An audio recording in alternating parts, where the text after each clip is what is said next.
We're going to open it up about capacity building. And just so you know, as a legendary moderator myself, I wouldn't be able to be here without programs that we're going to hear about.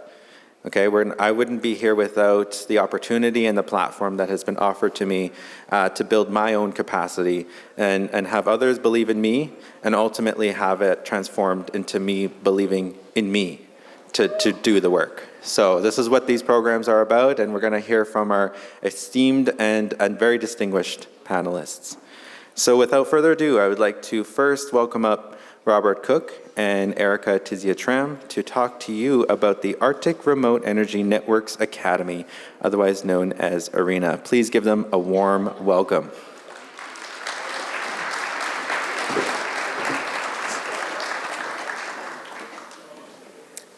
Well, thanks very much. I don't know if Erica's around. We have a few ARENA alumni in the audience, and there's a few of the speakers who've joined ARENA over the last 9 years. And one of the things that they'll say about me is when I start talking, I talk way too much. So I'm going to start off by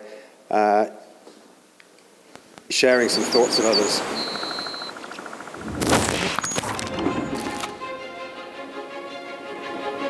There are challenges all across the Arctic in trying to find ways to allow our communities to be in the modern world. The effort to use alternative forms of energy is something that is important, and we're supporting that. We're all facing the same challenges. We're dealing with issues around capacity. We're dealing with issues around funding. We're dealing with international borders and different governments and geopolitical issues. And when you have all of those things coming together, it creates real challenges for our programs. ARENA, Arctic Remote Energy Networks Academy, is focused on getting remote communities off diesel reliance. So it's all about renewable energy. Ultimately, the goal of ARENA is to have long-term renewable energy competent folks in community. So if we can help empower people, communities to develop solutions and own those solutions, and they're much more likely to succeed. It's making a difference in people's lives, and I see that from the previous cohorts and the work going forward. Working amongst this group has really taught us from different angles and different perspectives how important it is to gather that information together, work as a group, and to learn off of each other's lived experiences.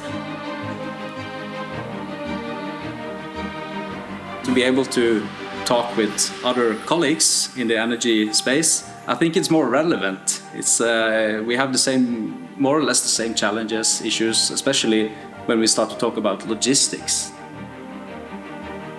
To be able to then learn from their both mistakes and successes is very important, I think. It's okay to do a mistake, but it's stupid to repeat it.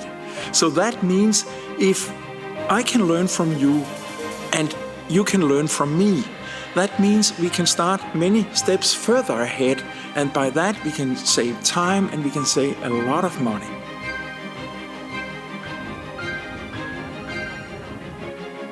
After our third session, we'll have approximately 50 alumni, which means 50 opportunities for new renewable energy installations across the Arctic, and folks who will pass on that knowledge to the younger generation and other community members. That is a huge success for us. Just seeing the possibilities that are out there, that was really eye-opening and exciting for me. This is what they're doing. This is what we could do also. Maybe not in the same sense, but it's possible. And, just shows that maybe the sky's the limit if we just try it. So that was the video we made of our program for 2024-2025. So over the next 10 minutes, I'll give you some background on the program, the key messages that we're trying to get across. Hopefully Erica will join us to give us a cohort perspective, and then talk very briefly about the future of ARENA. So ARENA is a pan-Arctic capacity building program. As you see, it's sponsored by the Arctic Council Sustainable Development Working Group.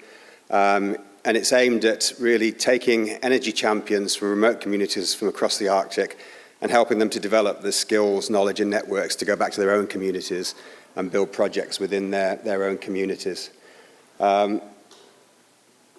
We've just completed our third cohort. We began in 2017.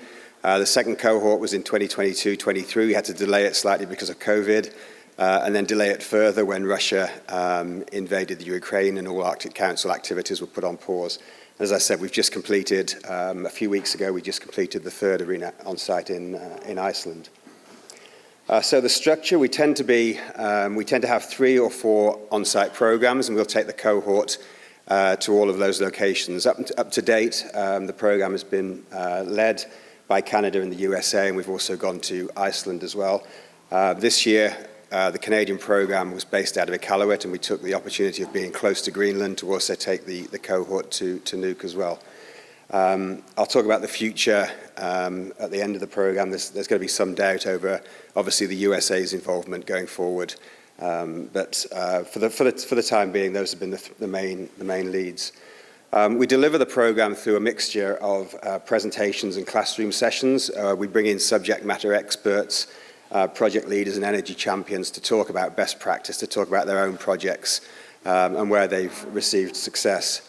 And probably the main focus and the most enjoyable part from the feedback we get from the cohort is when we go into communities to actually view projects and speak to the communities and view best practice. And, we try and talk with community leaders, project leaders as well, but also talk to community members to find out, what renewable energy projects actually mean to them.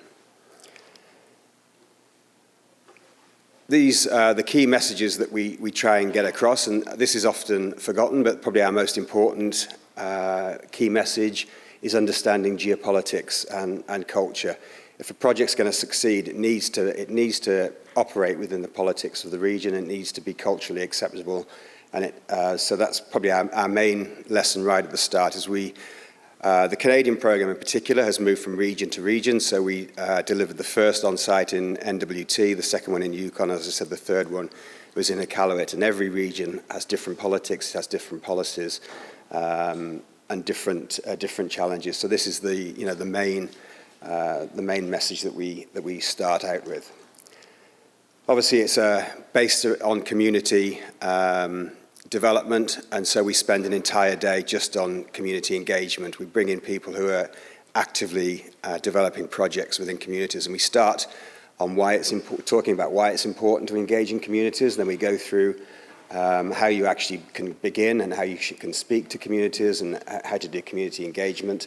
If you get the opportunity, and if she's around, you should have a chat with Jess Puddister. Jess led on the Iqaluit hydro project and the community engagement for that particular project. It's the best community engagement strategy I've ever seen.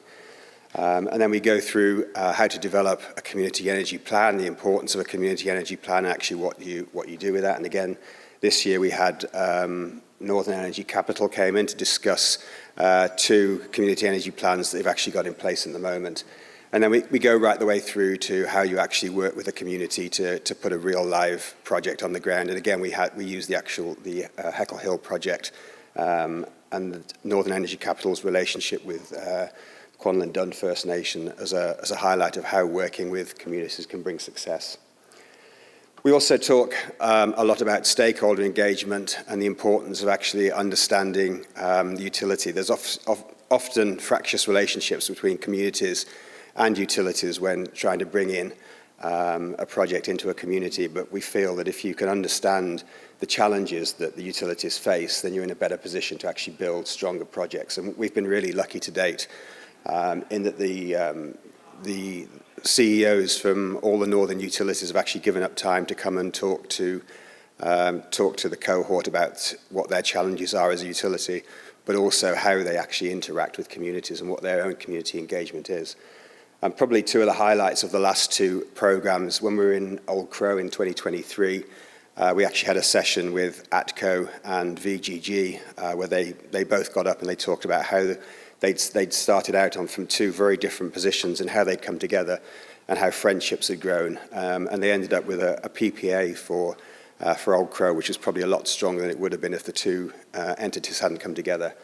And again, this year, we were extremely lucky that for those who know what's been going on in Nunavut, the IPP policy there has been very slow in coming forward. The utility are not necessarily viewed as the good guys. And in particular, for the Sani Kilowatt wind project, there was a very fractious relationship between NNC, who are leading the project for Sani Kilowatt, and QEC. And we had a 2-hour session where the CEO of QEC and the representative Jess from NNC actually sat in the room and talked to us about their challenges and how they've actually worked to overcome those challenges. And we also try and talk about the benefits of renewables. I heard this in a couple of sessions yesterday, that renewable energy projects are really not about energy at all. They're about economic and social benefits. And one of the reasons that we go to Iceland is to show how a country has been completely transformed by renewable energy, and how now they've got industry, they've got agriculture, they've got a whole tourist industry, which has only come about because of clean, cheap, renewable energy, and it's completely transformed the social economic structure in Iceland. And we always get, every year we get questions about, well, why are we wasting our time going to Iceland? There's no communities there. And then the guys go to Iceland and they say, yeah, we understand why we've actually come here. But by far the best part of the program is the community visits, and the feedback we get every year is just how fantastic the communities are. We've learned that we try not to just go into a community, fly in, talk to a few people and fly out. We try and stay as long as possible in the communities as we can.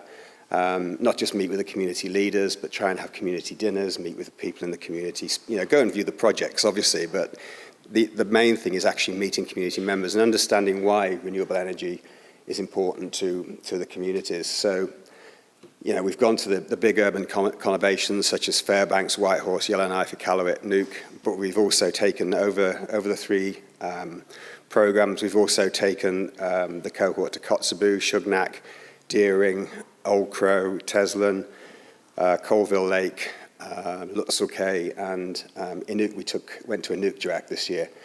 Inukjuak is an absolutely amazing community. If you ever get the opportunity, you should go there. If there was a community that I would say was the ideal community for ARENA, it's Inukjuak. And I don't have time to go into exactly why, but it's just an amazing community where they've taken a hydro project and they've built a sustainable community, a long-term sustainability for that community, and they've now put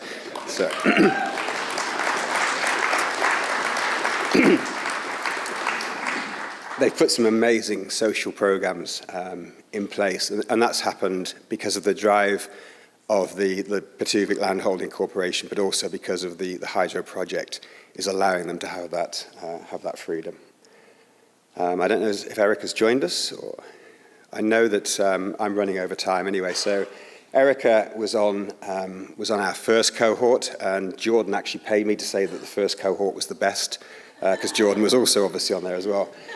But Erica was with VGG when we put on the second ARENA program, and she did a huge amount of work to smooth our transition into Old Crow. And as I said, she was also the person who stood up with ATCO and talked about how ATCO and VGG had built a relationship to come up with a really excellent PPA, which has been the model for how PPAs and how utilities and communities can work together going forward. So what's the future of the ARENA program? Every year we have to bid. Every time we have a program, we have to bid for funding. We get endorsement from the Arctic Council, but they don't provide us with funding. Every country has to find their own funding. So we'll start once we get. Literally 2 weeks ago, we wrapped up with the SDWG and thanked them for their support. The final report will be going in over the next 2 weeks, and then we'll ask for their endorsement for 2026. As I said, we're really unsure what's going to happen with the USA. At that particular Arctic Council session, the USA head of a delegation was there, and every time she was asked a question, she just had to apologize and say she's not allowed to actually comment at this time. So we're not sure if they'll be able to come forward as partners. But our aim will be to have 3 or 4 on-sites again in 2026. as I said, up until now, we've been to the Yukon, we've been to NWT, and we've been to Nunavut. I'm hoping that we can take the project to Nunavik for the next on-site, and it'll also allow us close proximity to Greenland if we want to go there again. And we'll be starting cohort recruitment very soon. That's pretty much all I've got to say, other than the fact I apologize. The photograph on the right is probably false advertising. So, is she here? I don't know. Thanks very much for your time.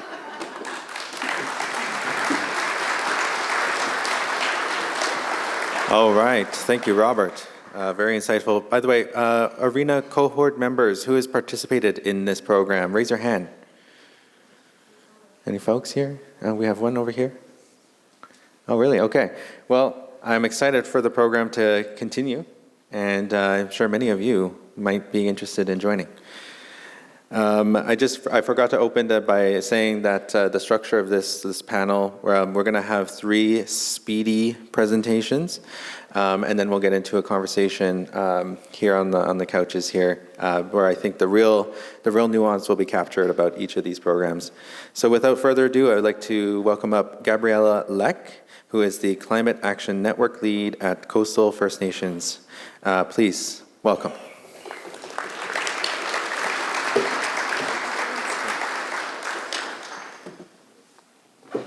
Thank you, James. Okay. Good morning, everyone. My name's Gabriela, and I work with Coastal First Nations as the ICANN lead.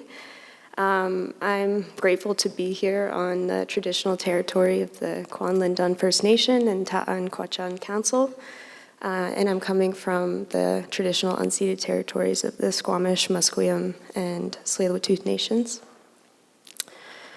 Okay. So let's get started. Oh, I have the clicker. Okay.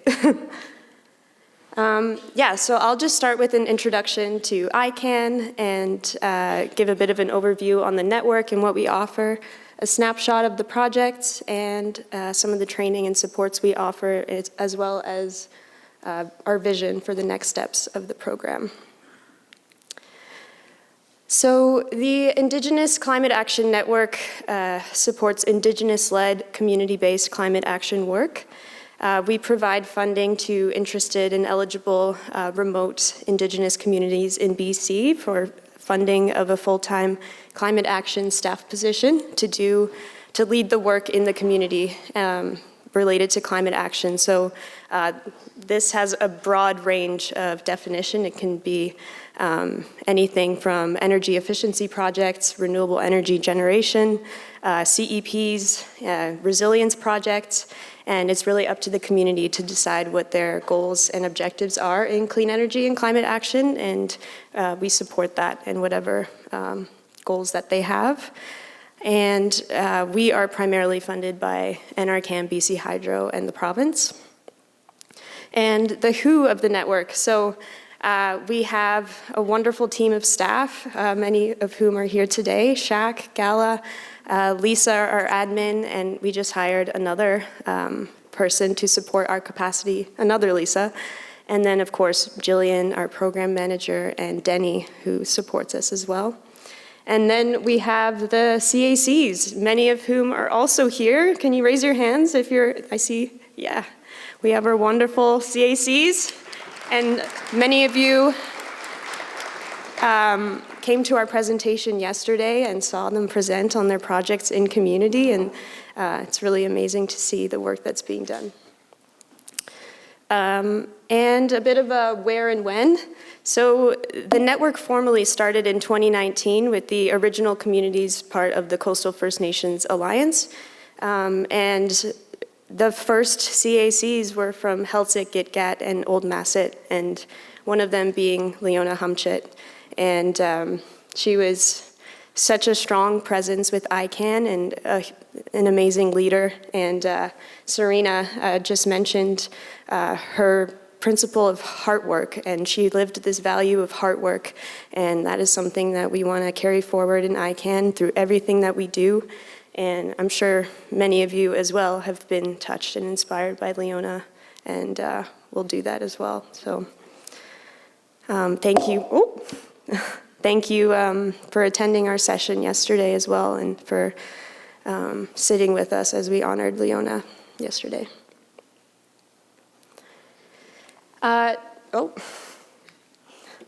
So just a bit of an overview of the communities that we work with. So here are 14 of the communities from Dease River in the north to Uchuklasat in the south. And as I was mentioning, it started with the original 8 communities of coastal First Nations, and has since expanded beyond that to nations outside of the coast, more inland, and we hope to continue that expansion. And I just wanted to showcase some of the beautiful logos of the communities that we work with, and also just emphasize that we have this beautiful alliance and network of communities, but each community has its own very specific context and its own very specific clean energy transition, and it's going to look different for each one, and we will support that, whatever it looks like, wherever they are. And as well, just some visual images to bring home that point that each community is very different and beautiful in landscapes. And these are different photos from the ones yesterday. I wanted to switch them up. But yeah, our CACs are ultimately like warriors in protecting these lands for future generations. And here are some photos of the CACs in action. This one on the left is our group trip to Heiltsuk territory last summer, where Leona welcomed us graciously with open arms, and we had the honor of visiting her traditional lands in Askiy with her for the first time. So that is a memory we'll hold close to our hearts. And Lori visiting a hydro facility in Squamish on the top right, and a community engagement session that many of the CACs attended at UBC. And here's kind of a very broad snapshot of the projects that are going on within communities. So there's a nice graphic here that Shaq made of kind of the numbers. So there's like 8 solar projects, 9 heat pump projects, 7 hydro, 6 food security projects, 2 biomass, just to illustrate that there's such a variety of what climate action means, and that's adaptation, mitigation, and just general resilience. And these CACs are coordinators that engage with their community members. They liaison between leadership and contractors. They participate in training, and they seek funding for these projects as well outside of their salary funding. And so what do we offer as ICANN to the CACs? We hold monthly meetings. So these monthly meetings, the CACs join and share on their projects, and offer each other peer support. And that piece has been really amazing, just to see like how similar the challenges are, how different, and just seeing them really support each other. We provide group training and an annual retreat. As I mentioned, we went to Heiltsuk last year, and we're lucky to go to Haida Gwaii this year and be welcomed by the CACs in the community there.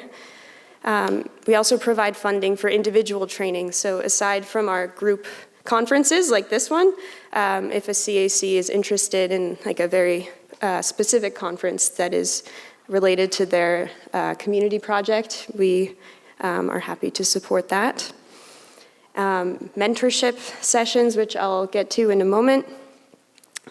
And yeah, also wraparound support services. So aside from like the technical support and the one-on-one technical support that our team provides, we also recognize the need for holistic support outside of work as well, for CACs to have the capacity to do the day-to-day work.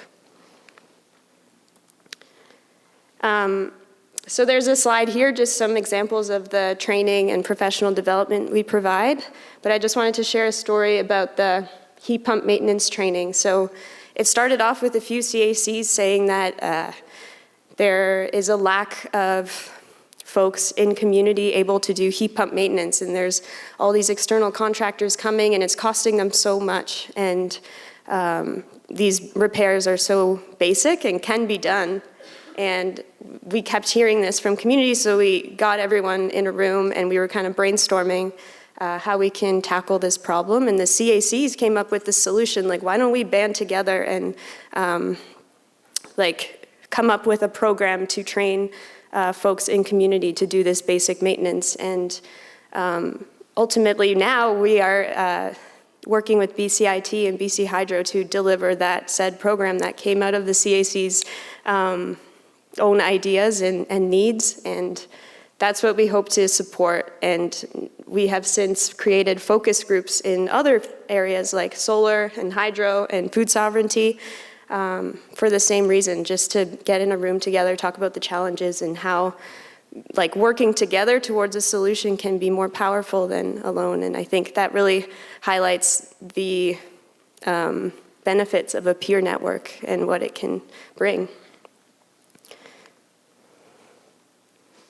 And then, of course, the annual gathering, just for team building and knowing folks that they are part of a team and they have a whole network behind them to support, not only professionally, but through friendship as well. And that's what we've really seen in the last few weeks as well, just how much the CACs have been supporting each other in a time of grief. It's incredible. And I think I'm running out of time. But some other wraparound supports is we want to offer counseling that is trauma-informed and Indigenous-led. We are launching our mentorship program next month, and many of the mentors are in the room today, and we're very excited for that, to match CACs with a mentor in whatever they want to be mentored in, whether it's language, traditional language, or something very technical on their solar project. It's really guided by the CAC. And then, of course, our elder in residence, which was Leona's idea, and we're so very grateful for that. And we have Contessa here with us to support us and guide us through everything that we do. And we, thank you, Contessa, for being here. And then next steps, we want to, of course, continue to engage new communities and add to the network, but we also recognize the need that we need more capacity within the existing teams in communities. So the CACs just need more support and help, and many of them are working in isolation as the only energy champion in their communities. So we want to continue building that, hopefully by a youth position or an extra junior position to provide that day-to-day support as well. And I love the focus on youth at this conference. It's paramount, and it's the next generation. So maybe I'll leave it at that. And thank you all for listening, and thanks. Feel free to join us in the couches. Okay, great. Thanks. All right, thank you, Gabriela. Okay, any cohort members from ICANN, by the way? Cohort members, ICANN? No, okay, well then it's a room full of future ICANN members, perhaps. I'd also like to propose a new program, the International Delegation of Indigenous Doers, or IDID. I can and I did. Complimentary, right? Just an idea, Okay, we're gonna keep it rolling. Me and Nidotim Calvin Waquan, we've made a deal that will power through this next one so that we can get to the discussion. Please welcome Calvin.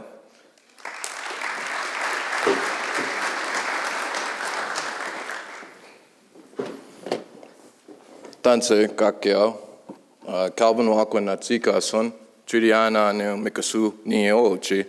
Hello everyone, I'm Calvin Waquan from the Treaty 8 territory and the Mikisew Cree First Nation. I'd just like to take this time to thank the cooks that are in the back room over there, to the staff. Without them providing the food and water, we wouldn't be able to continue this great engagement without them. So I have the pleasure of actually explaining the 2020 Catalyst program. That's pretty dear to my heart, and I think, pretty dear to everybody's heart that's been involved in it.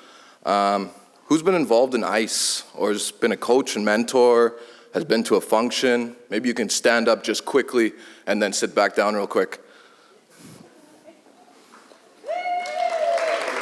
There's quite a bit of us in the room, maybe a few that didn't stand up, but I think, 2020 Catalyst is that driver, that empowering force in Indigenous clean energy. The one I'm used to walking around a lot, sorry guys. It allows us a space to explore like who we are as an individual, as a steward, as an environmentalist from birth.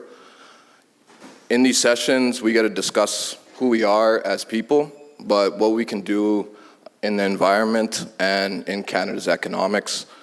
And also it gets to highlight the benefits and the ownership and operation of Canada's electric grid.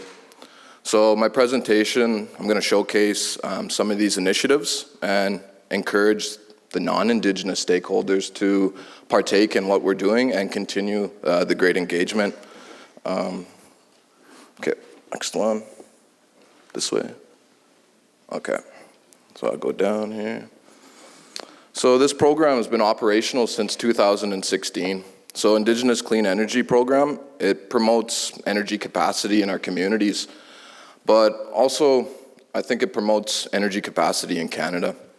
There was a quote that one of my cohorts said, or colleagues said, and I just like to quote him as we look at the progress and potential of Indigenous leadership and clean energy space, it's important that we remember that it isn't just an economic opportunity.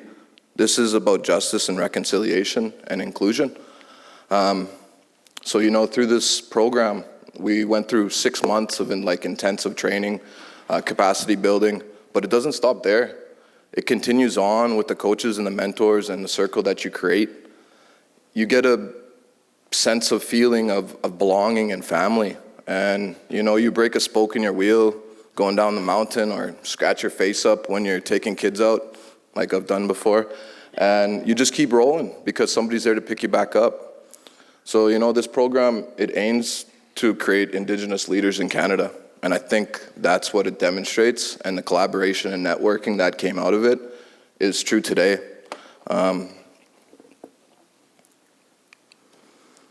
So there's 130 Indigenous leaders and climate warriors that have graduated from 2020 Catalyst since 2016.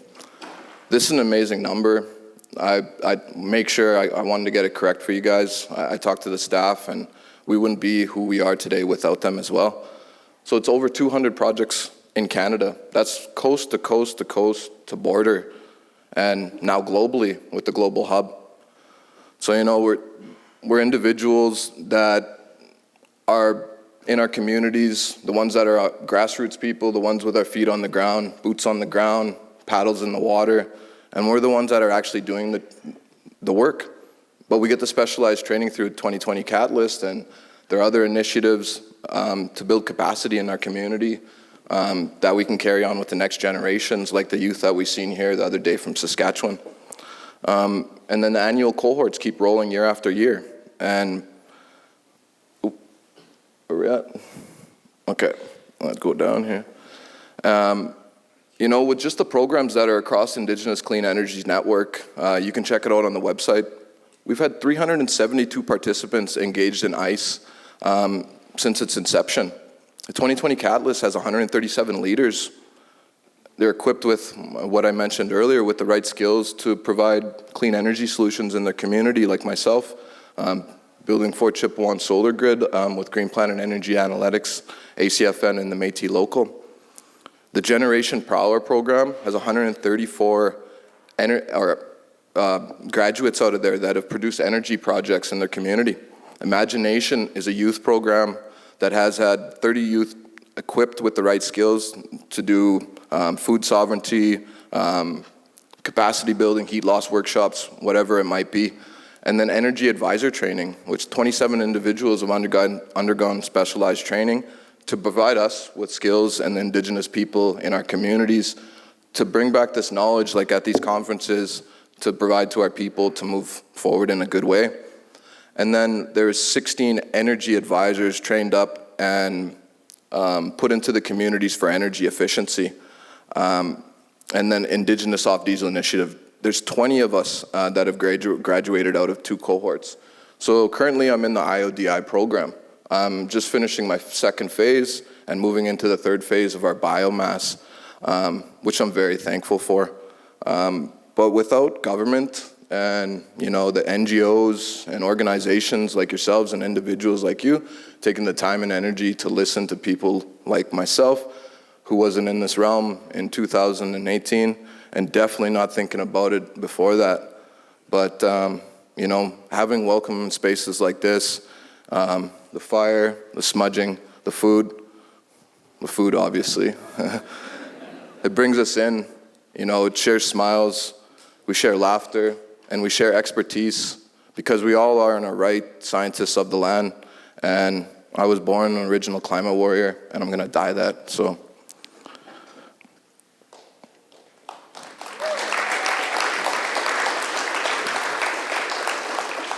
So this is some points that I really hold true to my heart and that I talk about everywhere. Indigenous communities contribute to 20% of Canada's electric grid. You know how massive that is? That's unreal. I can't fathom those numbers when I looked them up. And over the 200 clean energy projects, not even including the projects that we've been involved in from power lines or the energy sector, those 372 original climate warriors that I talked about, we're adding community resilience, we're adding sustainability into our community, we're adding a future for the next generations to continue what we had in the past. And I think this investment that Pembina does, NRCan does, the provinces, universities and collegiate bodies, I think it's what we need to build capacity at our grassroots level. And I think it's demonstrated with how we do projects today and what we give into the economy that's very seldomly talked about. So Indigenous individuals, as you guys can read my slide, we've contributed a lot into Canada's economy. Since I've been part of this program, there's been $56.1 billion contributed to Canada's economy. And I don't see these numbers talked about too much, but I'm gonna speak on them until I'm gone or I'm off this stage. But it's my 3rd time at Pembina. Hopefully I can come back again. And we represent a moving cause. We're a catalyst, just like the 2020 program. And I think that we can continue that great conversations with leaders like yourself, leaders like me, and pushing the next political realm that we're walking into to do the same as our past Prime Minister has done. And he's really opened the avenues for us and for funding to go forward to our communities in a meaningful way. So I'll stop there. I'd like to say thank you, hi, and kanana skumten. Thank you for your time and energy.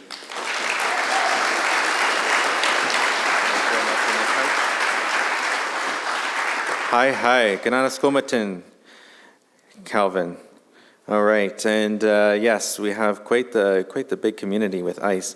So we have just about 20 minutes, and I'm sure all of y'all have some questions for our esteemed panelists. But I'll kick us off. Actually, do you have the mics? If we can just distribute I wonder if they're working. Oh, thank you. Thinking ahead, I really love that. We'll give a little mic test. Okay, great. Actually, I'll come join you.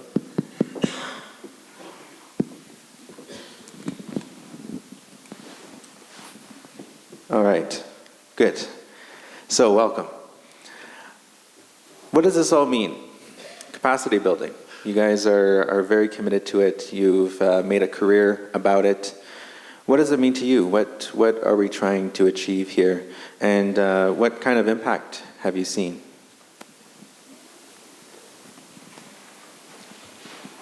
Sure, yeah. I mean, I think it's widely accepted now that if a project is going to succeed, it needs to be wanted by a community and needed by the community, but most of all, I think it needs to be owned by the community. And the best way, from my perspective, the best way we can do that is by empowering people in communities to actually build and own their own projects, not to be dictated to by outside entities.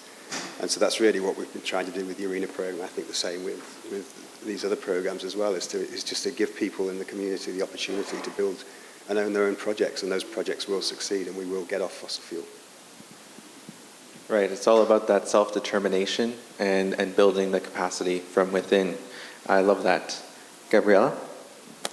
Yeah, I echo what you say. These communities already have knowledge and wisdom to how to take care of their lands and in the clean energy transition, and just lifting that up as much as we can is crucial. And like you said, ownership. I think when we have ownership, then we have revenue coming back that can be reinvested into the community, into infrastructure, housing, healthcare, and just support the community widely. So it's not just about clean energy, it's about all of it. I totally agree. It's not just about the clean energy, although that's a good enough reason in itself. It's also about that long-term investment and reinvestment into the community. Calvin, can you help us get a little bit deeper here? The impact. You participated in actually we're at the same cohort with the Catalyst program. What impact did that have for you? Oh, it was substantial. The impact of a young guy like myself, or a young leader in my nation. I was a counselor at the time, taking the 2020 Catalyst program. It empowered me to be cognizant of what I was doing at the leadership level, but also what I was trying to achieve at the grassroots level, of not forgetting who I am as a traditional person. These programs and these conferences, they empower you to really be who you are inside, that's that steward, that's that inner flame. And that holds true with the projects that I've been involved in. And, you know, building capacity in the community is what resonates into the future for the next generations to learn from. When they have role models like leaders in clean energy or in executive positions, those are the ones that you look up to, rather than the ones that are making the quick money or making the wrong decisions in the community. And I've gone that way in life, and I came back and to help the youth learn from my bad experiences and wrong decisions. But I'm here today, and I'm happy to be in front of you guys, empowered by myself and empowered by these programs. So thank you. Thank you, Calvin. Yeah, this when we do the work and we're relating to our fellow relatives in our own communities, you know, yes, we're building capacity, but we're also building relationships, because this work is very deeply personal for a lot of folks working in their communities, for their communities. So I thank you for sharing that. So when we're building capacity, there are so many different approaches to take. I am a mentor with the Catalyst program, for example. I was supposed to do a session last year on energy storage, and while I did share a little bit about that, the conversation got derailed because the cohort was asking so many questions about how does electricity be transmitted in our networks? Why do we need high voltage step up and step down and this kind of design as the status quo is? How did it come to be? And soon enough, my seminar on energy storage turned into Electrical Engineering 101. And that was also great. And I sort of just let the flow happen, right? I just let the whatever the knowledge that the folks wanted from the session and that I was able to share about, I was able to deliver in a very, again, in a natural and an adaptive way as well. So highlighting that kind of experience, I don't know if you have any reflections on your own programs, on the approaches that you take that are well received, or perhaps approaches that you've witnessed that aren't so good. Can you speak to some of that? I can go. I think one of our main approaches is the peer network. So the peer-to-peer shared learning. Each of our CACs has so much knowledge of their communities and their projects, and having them interact and share that knowledge with each other and build on it is amazing. Going to conferences like this and sharing knowledge and hearing from leaders in the field, and it just has such a big impact. And I think for that motivation too, it's very hard work, and like the motivation to keep going sometimes is hard, but I think spaces like this are so empowering and motivating and inspiring, which I think is amazing. And as well, like you mentioned, mentorship. I think that is a crucial approach as well. Like that one-on-one relationship with a mentor, someone you look up to, has the skills that you admire. I think all of us can think of someone like that has really helped us along in our field or in life, and those sorts of relationships are crucial. Absolutely. Yes. Yes, please. Yeah. Again, from the arena perspective, I mean, the program has evolved. We started out, we tried to instruct on technology, and we realized really quickly from the feedback from the cohort that wasn't what we needed, which is why we sort of pivoted much more into community and stakeholder engagement. But again, to the 2 points that you've just made, some of our best sessions are when we just step back and let the cohort speak. We were really lucky in Iceland this year that the Canadian ambassador actually came in and spoke to the group, and she just let them talk. And she, everybody just aired their grievances and talked about their projects. And then we had a follow-on session where we just stepped away and let the cohort talk. And they came back and they said that was probably one of their best sessions, because they could just network and talk about their challenges and look for solutions. So it is inspiring and it can be intimidating as one of the organizers to have such a strong network. The network is so tight, it can be pretty intimidating as well. Right. Sorry, yes, Calvin. Yes, approaches on capacity building.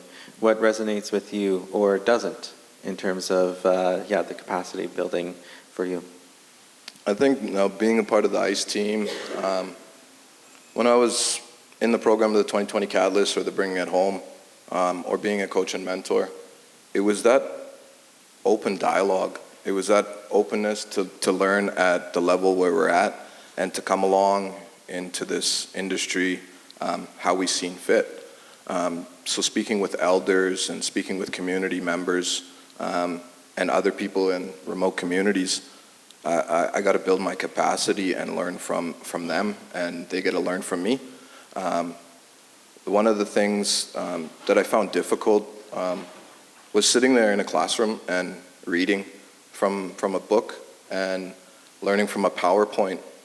But these programs adapt to put you around a fire, put you outside in a setting where it's an environmental detox, and you feel grounded to the earth. And I take a lot of my meetings on my kayak and the laptop mounted on it on the lake. So I appreciate classrooms like that where I can be in a natural setting, or there's a fire and there's smudge available. But it lets us ground us to who we are as Indigenous people, to learn at our own level. Love that, love that. And it is a beautiful day, by the way. I'm so grateful that we can hold this space so close to nature. I always find every excuse I can to come to Whitehorse and be here and be present. Okay, so I'd like to use just a little bit of our time. We have about just under 10 minutes. Q&A from the audience. You were just bombarded with lots of information on what's out there. What can be out there for you? Any questions for our panelists on any of the programming that they talked about? Yes, we have a question here. If we can, yes. If you can just state your name, who it's to, and quickly ask your question. It's to all of you. My name's Al Foster. I live in Mount Lawrence, small community south of Whitehorse. The Catalyst program and Arena have been doing a really good job in developing leaderships within the communities. The communities have been doing a good job in incorporating renewable energy. But the thing that really concerns me is the load growth is still increasing. The real beneficial low-hanging fruit is to reduce our consumption. And I think we need to somehow spend more effort getting our general users to realize they don't have, just because they're on renewable energy now, they don't have to have the same consumptive values. They've got to reduce their consumption, and that will provide an incredible benefit to all of us in the long term.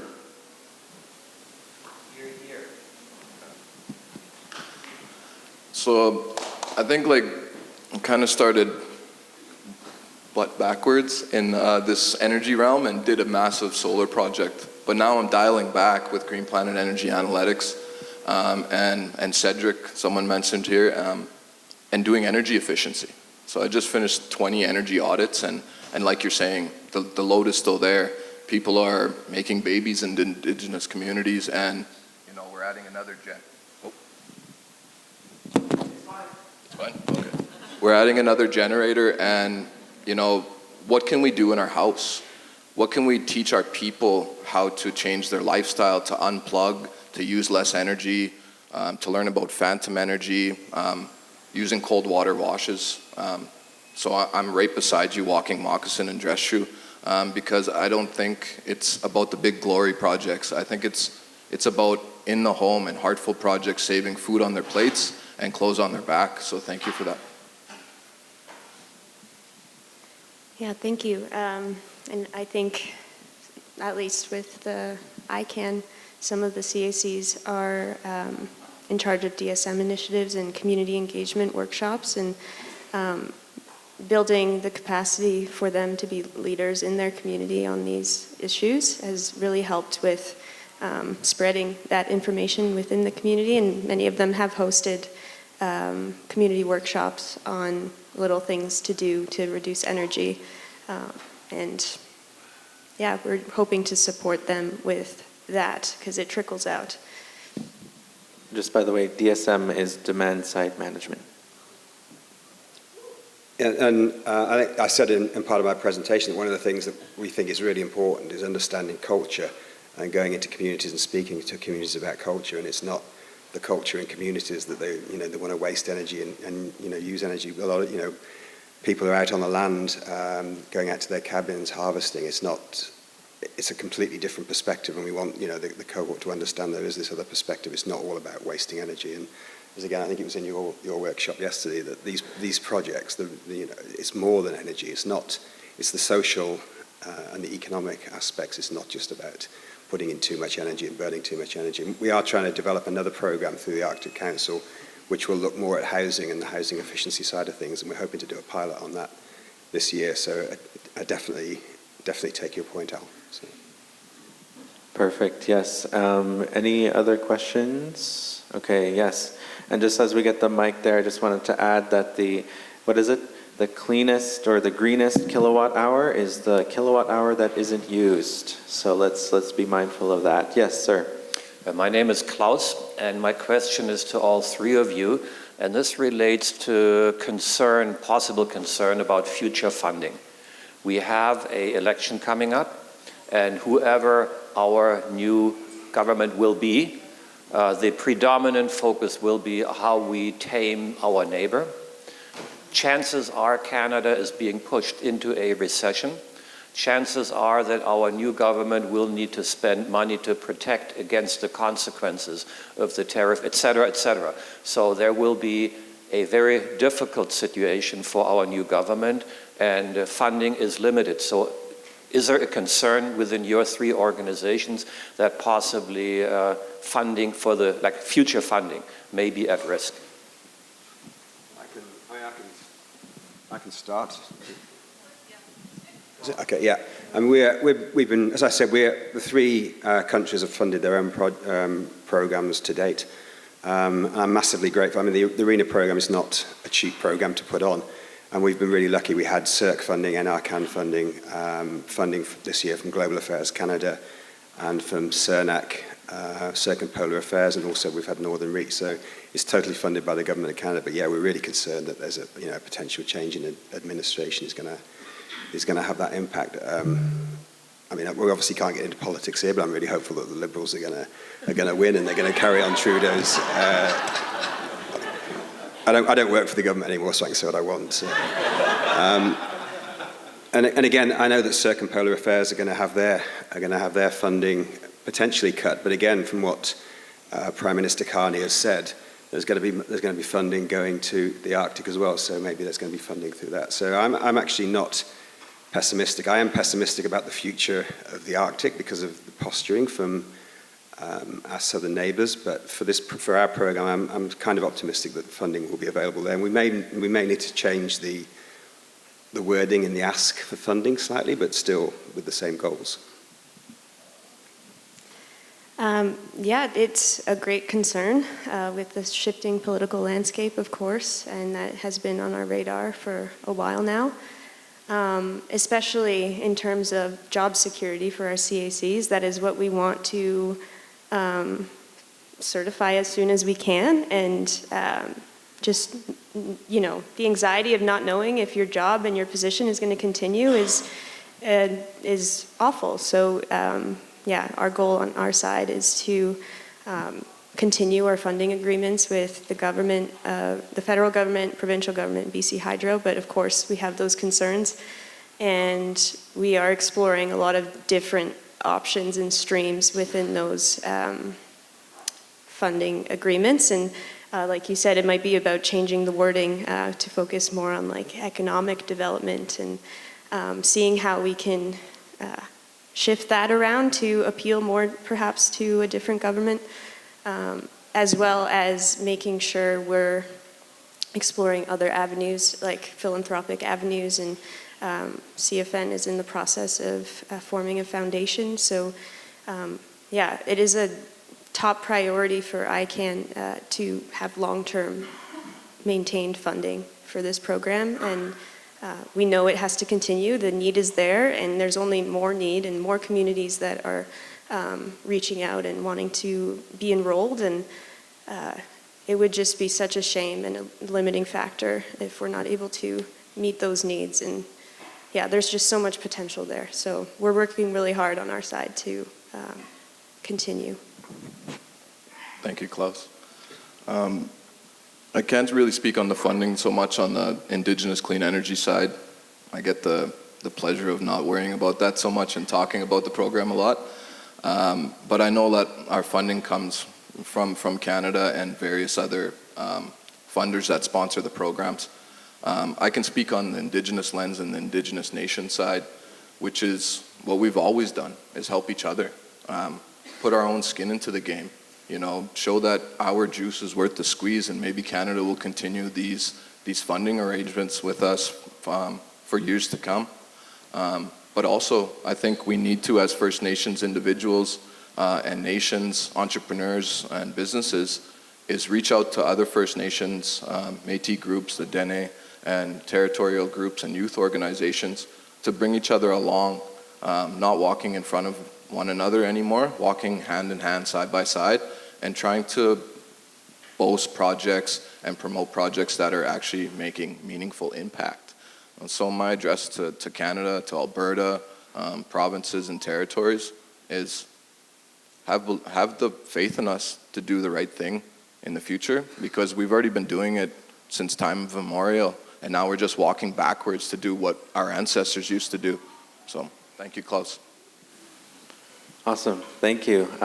So I've been given strict instructions to maintain the timeliness of our session, so we are out of time. I'm so sorry to say. If you had any questions, though, our esteemed panel will be around to connect with. I just had one parting word for you. As I was thinking about this session, capacity building. Indeed, we are building the capacity within, and certainly that I've benefited from. I was raised from a Treaty 8 perspective, my fellow relative here too. My mom told me about our rights in the treaty. One of our rights is our right to education that our ancestors fought for and ultimately signed in the treaty. But she said, you have a right to education, but you also have a responsibility to do something with it. So what are we going to do with all the capacity that is built? That's what's important as well. What's the responsibility that we carry? And I challenge all of y'all in this room to connect with these individuals, to talk about what can we do with the capacity we built. So thank you so much. Hi.